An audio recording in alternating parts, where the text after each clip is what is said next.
여러분, 매일 아침 저녁으로 사용하시는 칫솔 언제 바꾸셨습니까? 혹시 칫솔이 아직 멀쩡해 보인다고 해서 6개월, 1년씩 사용하고 계시진 않으신가요? 오늘 제가 충격적인 사실 하나를 말씀드리겠습니다. 여러분이 매일 입에 넣는 그 칫솔 사실은 변기보다 세균이 두세 배나 더 많을 수 있습니다. 믿기 어려우시죠? 그런데 이건 과장이 아니라 실제 연구 결과입니다. 더 무서운 건 따로 있습니다. 닳아서 퍼진 칫솔모는 여러분의 잇몸을 매일 조금씩 베고 있습니다. 칼날처럼 말이죠. 그래서 오늘은 칫솔 하나가 어떻게 우리 건강을 위협하는지, 그리고 어떻게 하면 이 위험에서 벗어날 수 있는지 정확하게 알려드리겠습니다. 영상 중간에는 제가 직접 추천하는 올바른 칫솔 관리법과 선택법도 공개하겠습니다. 끝까지 보시면 오늘부터 당장 실천할 수 있는 방법들을 얻어가실 수 있을 겁니다. 저의 설명을 듣고 새로운 칫솔 구매를 원할 경우 댓글에 쇼핑 관련 링크를 달아둘 테니 관심 있으시면 구매 바랍니다. 자, 그럼 시작하겠습니다. 많은 분들이 이렇게 생각하십니다. 칫솔이 아직 멀쩡한데 뭐하러 버려? 아깝잖아. 정말 그렇습니까?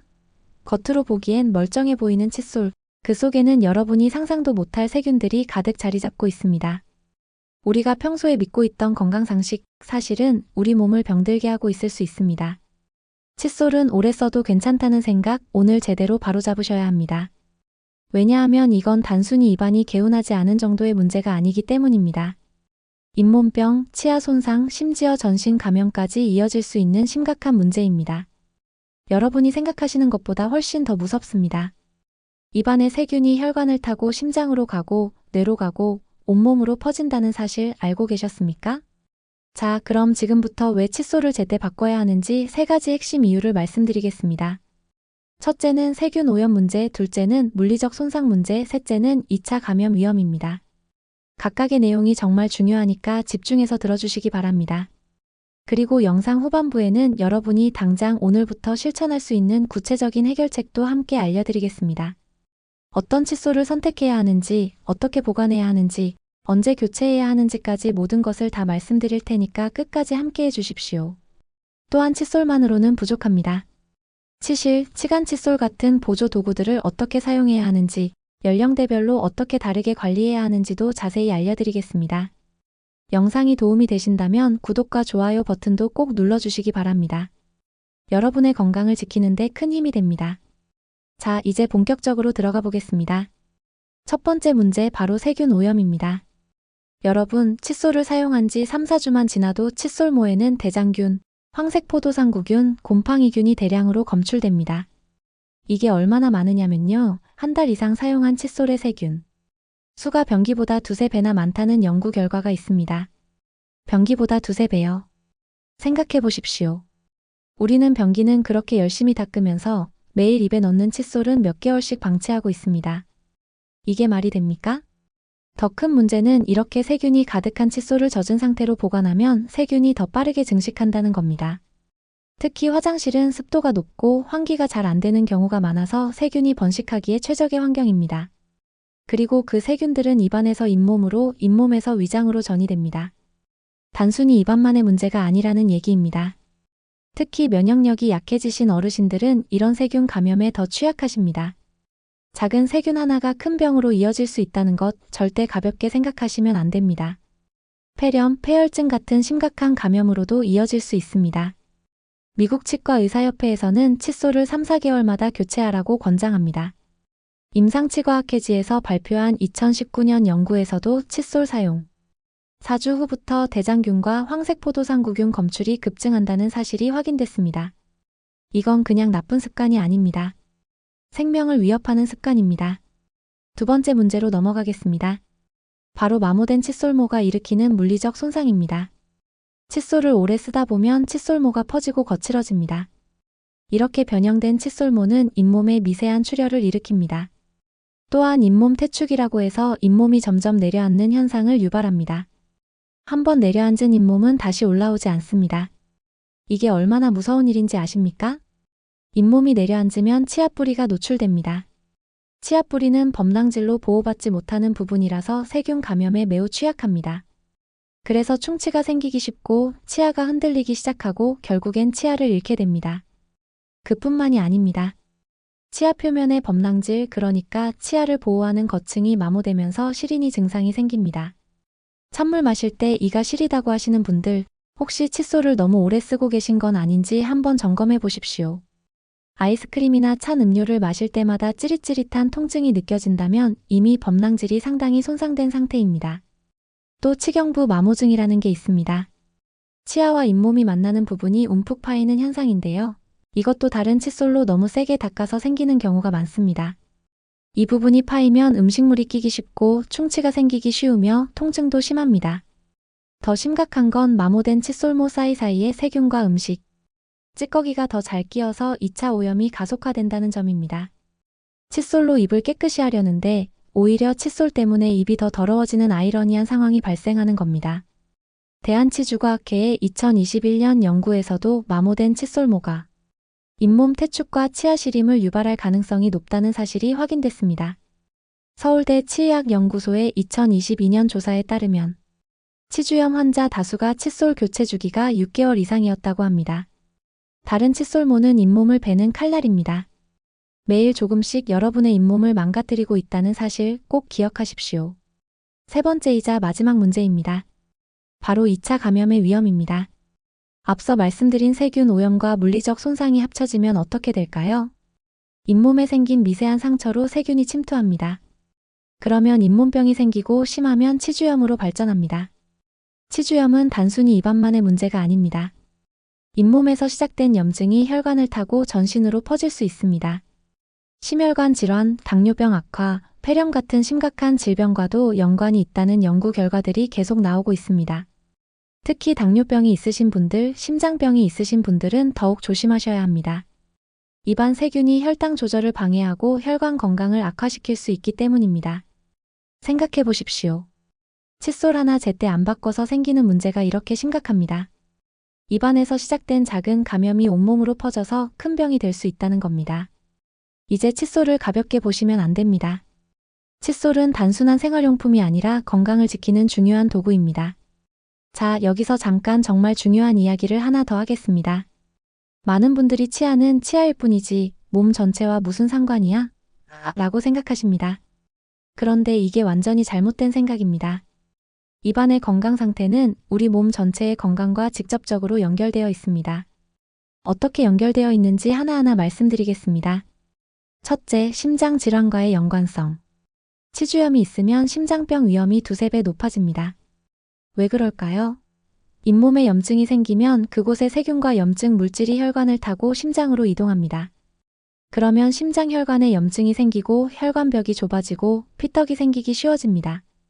실제로 심근경색으로 응급실에 실려온 환자들의 혈관에서 입안 세균이 발견되는 경우가 많습니다. 입안에만 있어야 할 세균이 심장 혈관에서 발견된다는 게 무슨 의미입니까? 입안 건강을 소홀히 하면 심장이 위험해진다는 뜻입니다. 협심증, 심근경색, 심부전 같은 심장 질환을 예방하고 싶으시다면 치아 건강부터 챙기셔야 합니다. 심장 전문의들도 요즘은 환자들에게 치과 검진을 받으라고 권유합니다. 그만큼 입안 건강과 심장 건강이 밀접하게 연결되어 있다는 겁니다. 둘째, 당뇨병과의 악순환. 당뇨병이 있으면 잇몸병이 생기기 쉽고 잇몸병이 있으면 당뇨병이 악화됩니다. 이게 악순환입니다.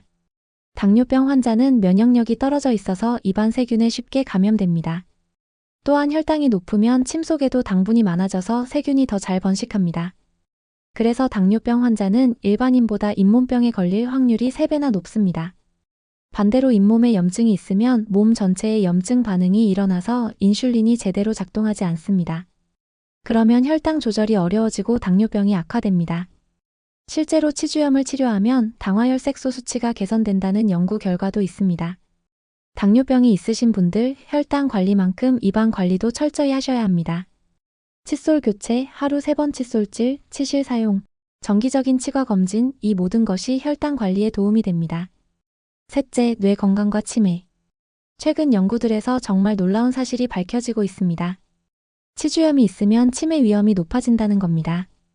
입안 세균, 특히 치주염을 일으키는 세균이 뇌까지 침투해서 뇌세포를 손상시킨다는 연구 결과들이 나오고 있습니다.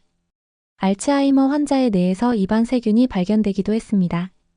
또한 치아를 많이 잃은 사람일수록 치매 발병률이 높다는 통계도 있습니다.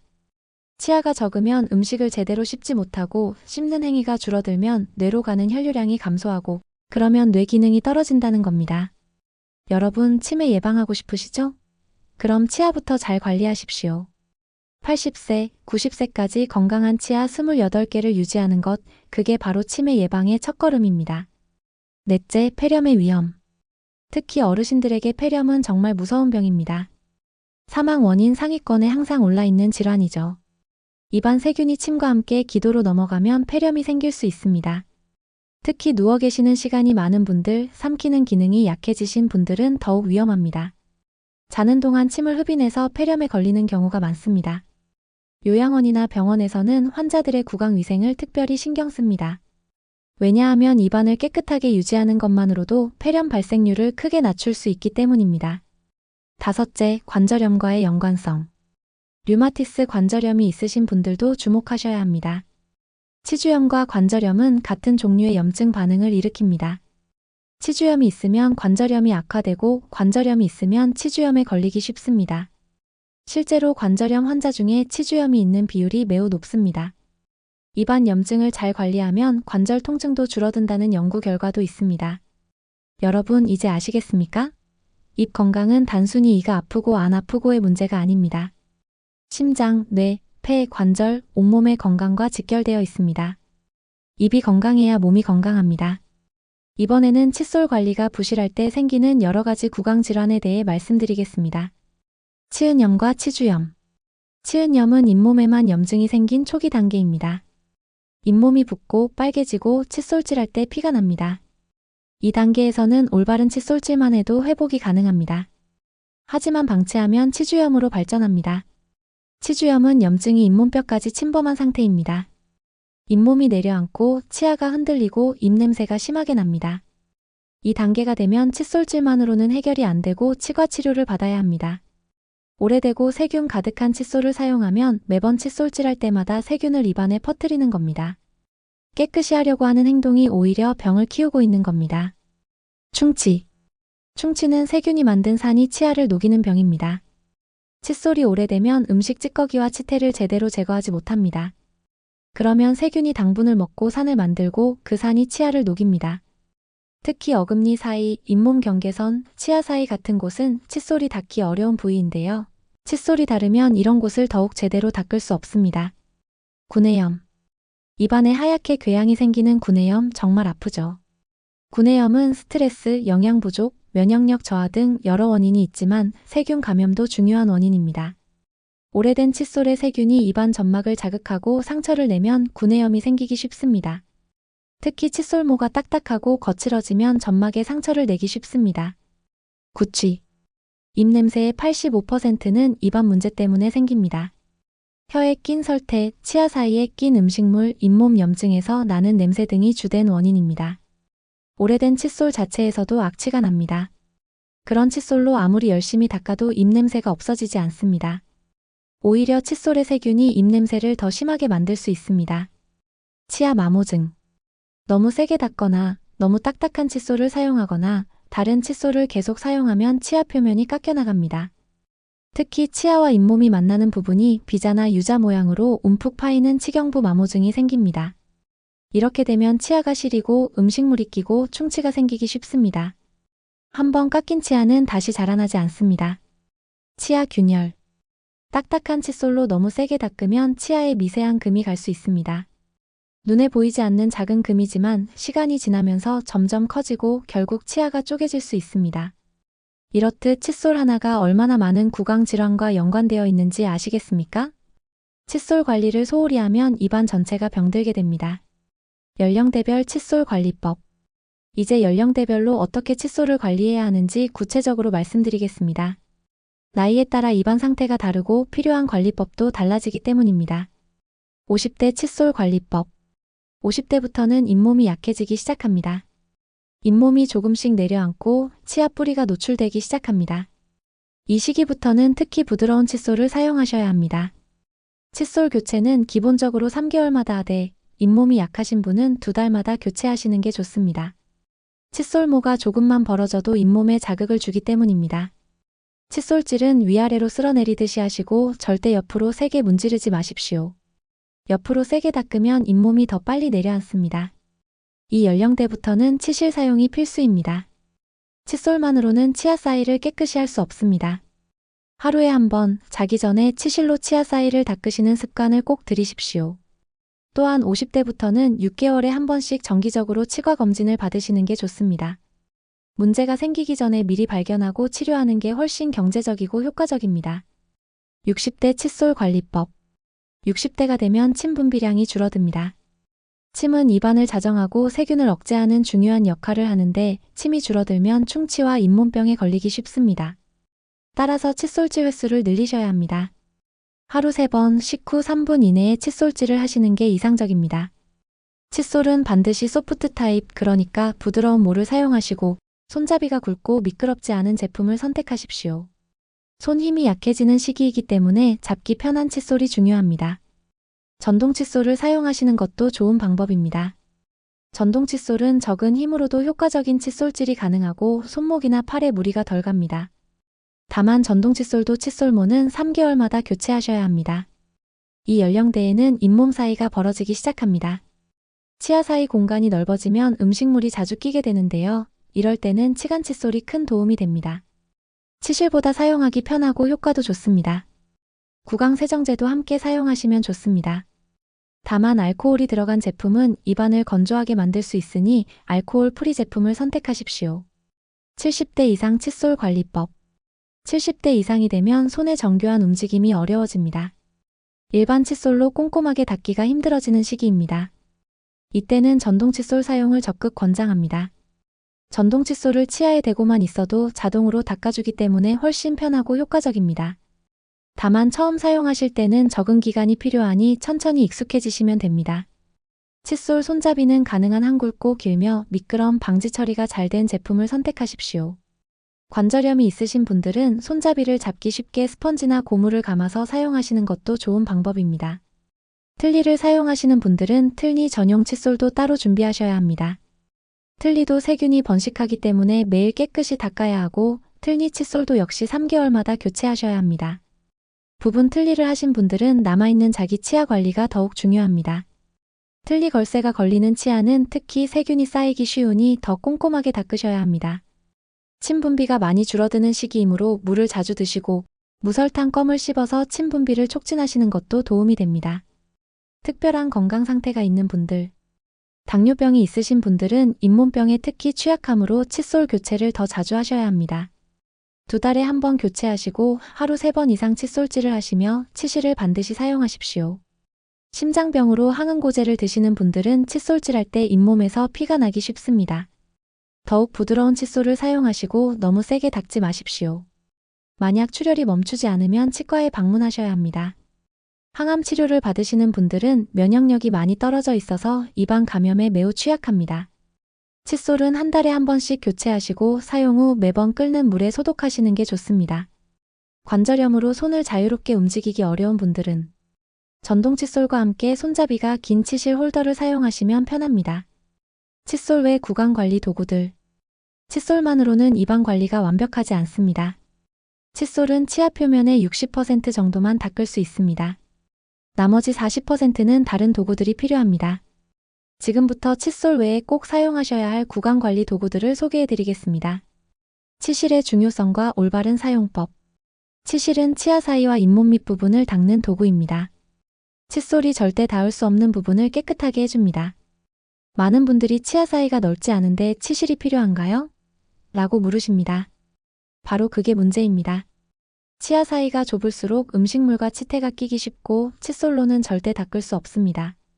치실은 하루에 한 번 자기 전에 사용하시는 게 가장 좋습니다. 모든 치아 사이를 다 닦으셔야 하는데요. 처음에는 시간이 걸리지만 익숙해지면 5분 이내에 할 수 있습니다. 사용법을 말씀드리겠습니다. 치실을 40cm 정도 잘라서 양손 가운데 손가락에 감습니다. 엄지와 검지로 치실을 팽팽하게 잡고 치아 사이에 조심스럽게 넣습니다.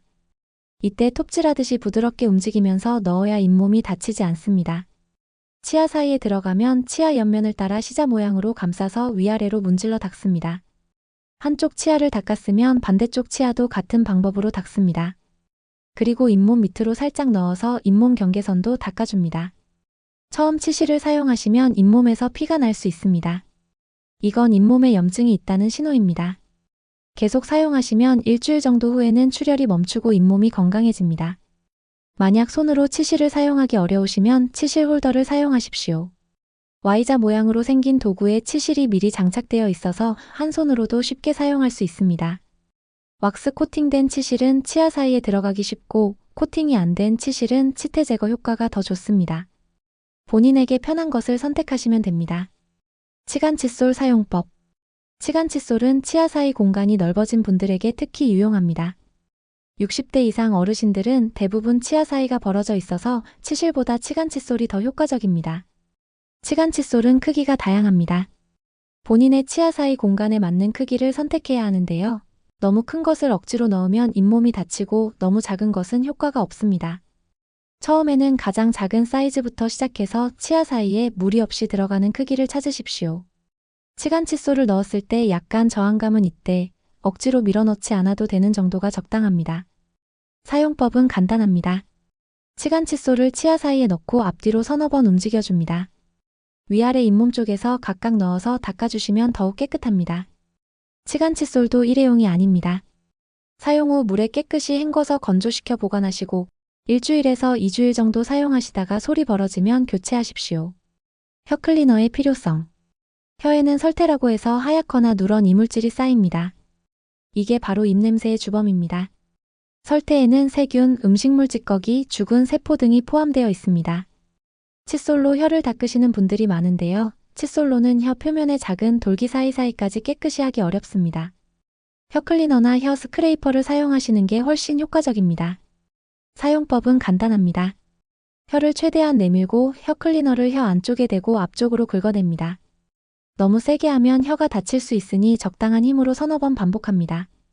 혀 클리너도 사용 후 물에 깨끗이 헹궈서 건조시켜야 하고 석 달에 한 번씩 교체하셔야 합니다. 구강세정제 선택과 사용. 구강세정제는 칫솔질 후 보조적으로 사용하는 제품입니다. 입안 세균을 죽이고 입냄새를 없애고 치태 형성을 억제하는 효과가 있습니다. 하지만 구강세정제가 칫솔질을 대신할 수는 없습니다. 반드시 칫솔질과 치실 사용을 한 다음에 마지막으로 사용하는 겁니다. 구강세정제를 선택하실 때는 알코올이 들어가지 않은 제품을 선택하십시오. 알코올은 입안을 건조하게 만들어서 오히려 세균 번식을 촉진할 수 있습니다. 특히 어르신들은 침 분비가 적어서 알코올 프리 제품이 필수입니다. 불소가 포함된 제품은 충치 예방에 도움이 되고 클로르헥시딘이 포함된 제품은 잇몸 염증 치료에 효과적입니다. 다만 클로르헥시딘 제품은 장기간 사용하면 치아가 착색될 수 있으니 치과 의사와 상담 후 사용하십시오. 사용법은 정해진 양을 입에 머금고 30초에서 1분 정도 가글 한 후 뱉어냅니다. 사용 후 30분 정도는 물이나 음식을 드시지 않는 게 효과를 높이는 방법입니다. 워터픽 구강세정기. 워터픽은 물을 강한 압력으로 분사해서 치아 사이와 잇몸 사이를 세척하는 기구입니다. 치실이나 치간 칫솔을 사용하기 어려운 분들에게 좋은 대안이 됩니다. 특히 임플란트를 하신 분들, 교정장치를 하신 분들, 브릿지를 하신 분들에게 워터픽은 매우 유용합니다. 칫솔이나 치실로 닦기 어려운 부분을 물 압력으로 깨끗이 할 수 있습니다. 사용법은 물통에 미지근한 물을 채우고 압력을 중간 정도로 설정합니다. 처음에는 낮은 압력에서 시작해서 점차 높여가는 게 좋습니다. 노즐을 잇몸 경계선과 치아 사이에 대고 천천히 움직이면서 물을 분사합니다. 워터픽의 노즐도 정기적으로 교체해야 합니다. 석 달에서 6개월마다 새 노즐로 바꿔주시고 물통은 매번 사용 후 비워서 말리십시오. 다만 워터픽도 칫솔질과 치실을 완전히 대신할 수는 없습니다. 기본은 칫솔질과 치실이고 워터픽은 보조 도구로 생각하시면 됩니다. 불소 젤과 치아 보호. 충치가 잘 생기시는 분들, 치아가 시린 분들은 불소 젤을 사용하시면 도움이 됩니다. 불소는 치아 표면을 강화하고 충치균의 활동을 억제합니다. 시중에서 판매하는 불소 젤을 칫솔질 후에 치아에 바르고 1분 정도 기다렸다가 뱉어냅니다. 헹구지 않고 그냥 뱉기만 하는 게 효과가 더 좋습니다. 다만 불소를 너무 많이 사용하면 치아에 하얀 반점이 생길 수 있으니 적정량만 사용하십시오. 일주일에 두세 번 정도가 적당합니다. 해결책 1. 올바른 교체주기. 자, 그럼 이제 어떻게 해야 하는지 구체적인 해결책을 말씀드리겠습니다. 첫 번째, 교체주기입니다. 칫솔은 무조건 3개월마다 바꾸셔야 합니다. 3개월이요. 예외는 없습니다. 아직 멀쩡한데라는 생각은 버리십시오. 만약 칫솔모가 벌어지거나 색이 바랬다면 한두 개월이라도 바로 교체하셔야 합니다. 칫솔모가 옆으로 퍼졌다는 건 이미 마모가 많이 진행됐다는 증거입니다. 어떤 분들은 칫솔이 아까워서라고 하시는데요. 칫솔 하나 값이 몇천 원입니까? 그 몇천 원 아끼려다가 나중에 치과 치료비로 몇십만 원, 몇백만 원 쓰시게 됩니다. 어느 게 더 아깝습니까? 실제로 계산해 보겠습니다. 칫솔 하나에 3천 원이라고 치면 1년에 4번 바꿔도 12,000원입니다. 하지만 잇몸병으로 스케일링 받으면 5만 원에서 10만 원, 치주 치료 받으면 수십만 원, 임플란트 하면 한 개에 100만 원에서 200만 원이 듭니다. 12,000원으로 수백만 원의 치료비를 예방할 수 있다면 어떻게 하시겠습니까? 당연히 칫솔을 제때 바꾸는 게 맞죠. 달력에 표시해 두시든 휴대폰에 알람을 설정하시든 꼭 3개월마다 칫솔을 바꾸는 습관을 들이십시오. 제가 권장하는 방법은 계절마다 한 번씩 바꾸는 겁니다. 봄, 여름, 가을, 겨울, 계절이 바뀔 때마다 칫솔도 바꾸시면 기억하기 쉽습니다. 또 한 가지 팁은 칫솔을 4개씩 한꺼번에 사두시는 겁니다. 그러면 3개월마다 새 칫솔로 바꾸실 수 있고 바로 사러 가지 않아도 되니 편합니다. 아이들이 있는 가정이라면 가족 모두의 칫솔을 같은 날에 한꺼번에 바꾸시는 것도 좋은 방법입니다. 그러면 기억하기도 쉽고 관리도 편합니다. 해결책 2. 올바른 세척과 보관법. 두 번째, 칫솔 세척과 보관법입니다. 칫솔을 사용하신 후에는 반드시 흐르는 물에 충분히 헹구셔야 합니다. 그냥 물에 한두 번 담그는 게 아니라 흐르는 물에 칫솔모 사이사이를 꼼꼼하게 헹궈내야 합니다. 치약 찌꺼기와 음식물이 남아있으면 그게 바로 세균의 먹이가 됩니다. 헹구실 때는 손가락으로 칫솔모를 문질러서 헹구시면 더욱 깨끗합니다. 그리고 칫솔을 몇 번 탁탁 쳐서 물기를 털어내십시오. 헹군 다음에는 칫솔을 세워서 보관하십시오. 칫솔모가 위를 향하게 해서 물기가 자연스럽게 아래로 떨어지도록 하는 겁니다. 절대 눕혀서 보관하시면 안 됩니다. 물기가 마르지 않으면 세균이 기하급수적으로 증식합니다. 칫솔 캡이나 케이스에 넣어서 보관하시는 분들이 계신데요. 통풍이 안 되는 케이스에 넣으면 오히려 세균이 더 잘 자랍니다. 칫솔 캡은 여행할 때만 사용하시고 집에서는 그냥 세워서 보관하십시오. 그리고 칫솔끼리 머리가 닿지 않게 보관하는 것도 중요합니다. 가족들 칫솔을 한 컵에 다 꽂아두시는 분들 많으신데요. 그러면 세균이 서로 옮겨 다닙니다. 각자의 칫솔은 따로따로 보관하셔야 합니다. 칫솔 홀더는 일주일에 한 번씩 세제로 씻어서 청결하게 유지하십시오. 홀더 밑바닥에 물때나 곰팡이가 생기기 쉽습니다. 일주일에 한 번은 칫솔을 뜨거운 물에 10초 정도 헹궈주시면 좋습니다. 물을 끓여서 컵에 담고 칫솔모를 10초 정도 담갔다가 빼시면 됩니다. 너무 오래 담그면 칫솔모가 변형될 수 있으니 10초만 하십시오. 또는 자외선 살균기가 있으시면 활용하시는 것도 좋은 방법입니다. 요즘은 가격도 부담스럽지 않고 사용법도 간단합니다. 칫솔을 넣어두기만 하면 자동으로 살균해줍니다. 특히 화장실에 칫솔을 보관하시는 분들 많으신데요. 가능하면 변기 뚜껑을 닫고 물을 내리는 습관을 들이십시오. 변기 물을 내릴 때 세균이 공기 중으로 최대 6피트, 그러니까 약 2m까지 퍼져서 칫솔에 달라붙을 수 있기 때문입니다. 가능하다면 칫솔은 세면대 서랍이나 선반에 보관하시는 게 더 위생적입니다. 변기와 최대한 멀리 떨어진 곳에 보관하십시오. 감기나 독감에 걸리셨을 때는 회복된 후 바로 칫솔을 새 것으로 교체하십시오. 칫솔에 남아있는 바이러스 때문에 재감염될 수 있습니다. 해결책 3. 올바른 칫솔 선택법. 세 번째, 칫솔 선택법입니다. 칫솔을 고르실 때 가장 중요한 건 칫솔모의 부드러움입니다. 모가 너무 단단한 칫솔은 절대 피하셔야 합니다. 세게 닦아야 깨끗하게 닦인다는 생각은 완전히 잘못된 생각입니다. 부드러운 모, 영어로 소프트 브리슬이라고 하는 칫솔을 선택하십시오. 부드러운 모가 오히려 잇몸 손상을 줄여줍니다. 칫솔질은 세기가 아니라 방법이 중요합니다. 칫솔모의 끝이 둥글게 처리된 제품을 선택하십시오. 날카로운 끝은 잇몸을 상하게 합니다. 요즘 나오는 대부분의 칫솔은 모 끝이 둥글게 처리되어 있지만 구매하실 때 한번 확인해 보십시오. 특히 치주염이 있으시거나 잇몸이 약하신 분들은 전동 칫솔에 소프트모를 결합해서 사용하시는 걸 권장합니다. 전동 칫솔은 적은 힘으로도 효과적인 칫솔질이 가능하기 때문에 잇몸에 부담을 덜 줍니다. 전동 칫솔을 선택하실 때는 진동식과 회전식 중에서 고르실 수 있는데요. 진동식이 잇몸에 더 부드럽습니다. 압력 센서가 있는 제품을 선택하시면 너무 세게 닦을 때 알려줌으로 잇몸 보호에 도움이 됩니다. 칫솔 머리의 크기도 중요합니다. 너무 큰 칫솔은 어금니 안쪽까지 닿기 어렵습니다. 본인 입 크기에 맞는 적당히 작은 칫솔 머리를 선택하시는 게 좋습니다. 대략 어금니 2-3개 정도 크기가 적당합니다. 그리고 칫솔 손잡이가 미끄럽지 않고 잡기 편한지도 확인하십시오. 특히 손 힘이 약하신 분들은 손잡이가 굵고 미끄럼 방지 처리가 된 칫솔을 선택하시면 편하게 사용하실 수 있습니다. 요즘은 손잡이가 구부러진 제품, 손잡이에 고무 그립이 있는 제품 등 다양한 디자인이 나오고 있습니다. 직접 손에 쥐어보고 편한 것을 선택하십시오. 칫솔모의 배열도 중요합니다. 물결 모양으로 배열된 제품이 평평한 것보다 치아 표면과 치아 사이를 더 잘 닦아줍니다. 가격이 비싼 칫솔이 꼭 좋은 칫솔은 아닙니다. 중요한 건 부드러운 모, 적당한 크기, 편한 손잡이입니다. 이 3가지만 갖춘다면 몇천 원짜리 칫솔도 충분히 좋습니다. 시니어를 위한 특별 조언. 이제 정리하면서 여러분께 꼭 당부드리고 싶은 말씀이 있습니다. 칫솔이 오래되면 세균이 늘어나고 다른 칫솔모는 잇몸을 베는 칼날이 됩니다. 칫솔을 아끼는 게 아니라 내 잇몸을 지켜야 합니다. 칫솔 하나 값이 아깝다고 몇 개월씩 쓰시다가 나중에 치과 치료비로 훨씬 더 많은 돈을 쓰시게 됩니다. 입 건강은 전신 건강이 시작입니다. 잇몸에서 시작된 염증이 온몸으로 계속 퍼져서 심장병, 당뇨병, 폐렴 같은 큰 병으로 이어질 수 있다는 사실 절대 잊지 마십시오. 나이 들면 잇몸이 약해지는 게 당연하다고 생각하시는 분들 많으신데요. 그렇지 않습니다.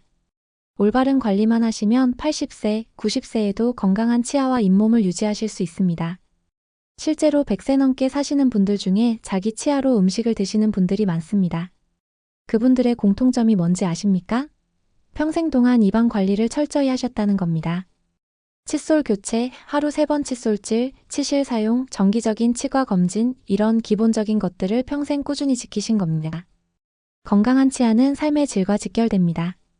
치아가 건강해야 음식을 제대로 씹어 먹을 수 있고 영양을 골고루 섭취할 수 있고 건강을 유지할 수 있습니다. 또한 치아가 건강해야 말도 또렷하게 할 수 있고 웃을 때도 자신 있게 웃을 수 있습니다. 치아를 잃으면 얼굴 모양도 변합니다. 잇몸이 내려앉고 볼이 꺼지면서 나이가 더 들어 보입니다.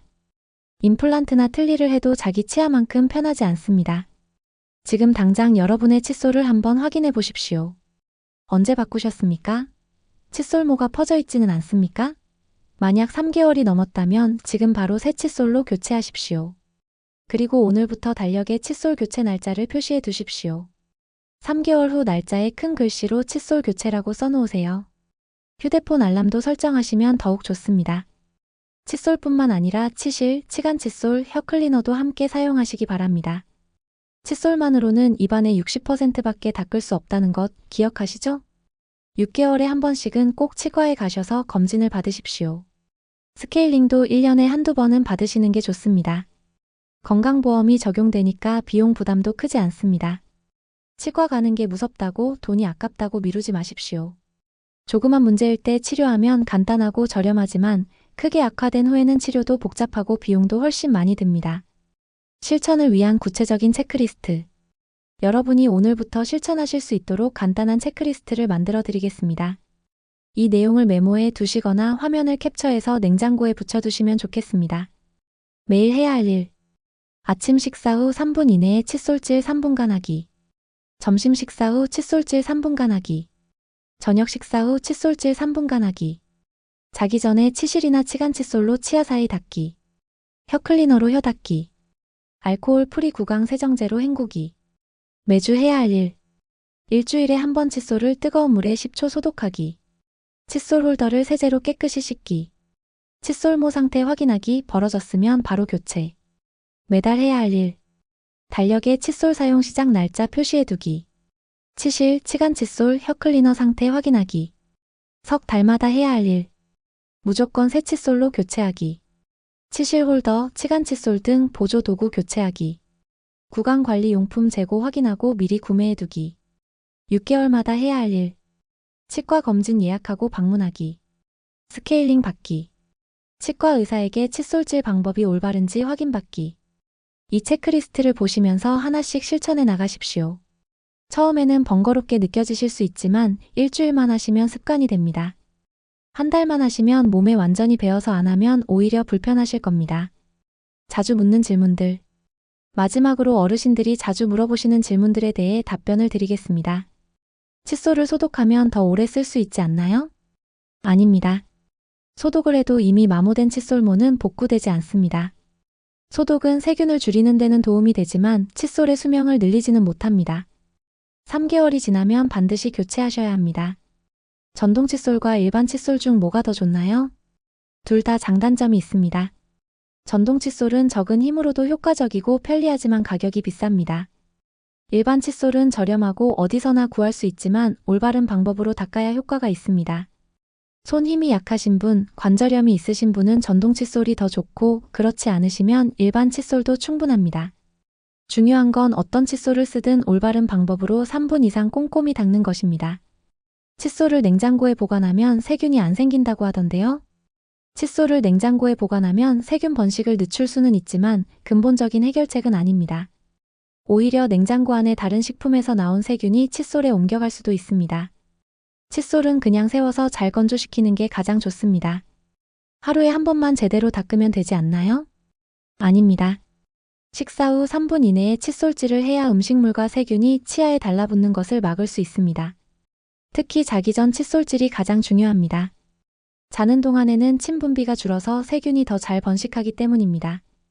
잇몸에서 피가 나면 칫솔질을 쉬어야 하나요? 절대 아닙니다. 잇몸에서 피가 나는 건 염증이 있다는 신호입니다. 오히려 더 꼼꼼히 닦아야 합니다. 다만 부드러운 칫솔로 바꾸시고 너무 세게 닦지 마십시오. 일주일 정도 계속 올바르게 칫솔질을 하시면 출혈이 멈춥니다. 만약 2주일 이상 계속 피가 나면 치과에 가셔야 합니다. 식후 바로 칫솔질하면 안 좋다고 하던데요. 이건 경우에 따라 다릅니다. 산성이 강한 음식, 예를 들어 오렌지 주스, 탄산음료, 식초 같은 음식을 드셨다면 30분 정도 기다렸다가 칫솔질 하시는 게 좋습니다. 산이 치아를 일시적으로 약하게 만들기 때문에 바로 닦으면 치아가 손상될 수 있습니다. 하지만 일반 식사 후에는 바로 닦으셔도 괜찮습니다. 임플란트나 틀니를 해도 칫솔 관리가 중요한가요? 네, 매우 중요합니다. 임플란트 주변도 세균이 쌓이면 염증이 생깁니다. 임플란트 주위염이 생기면 임플란트가 흔들리고 빠질 수 있습니다. 틀니도 매일 전용 칫솔로 깨끗이 닦아야 하고 틀니 칫솔도 3개월마다 교체하셔야 합니다.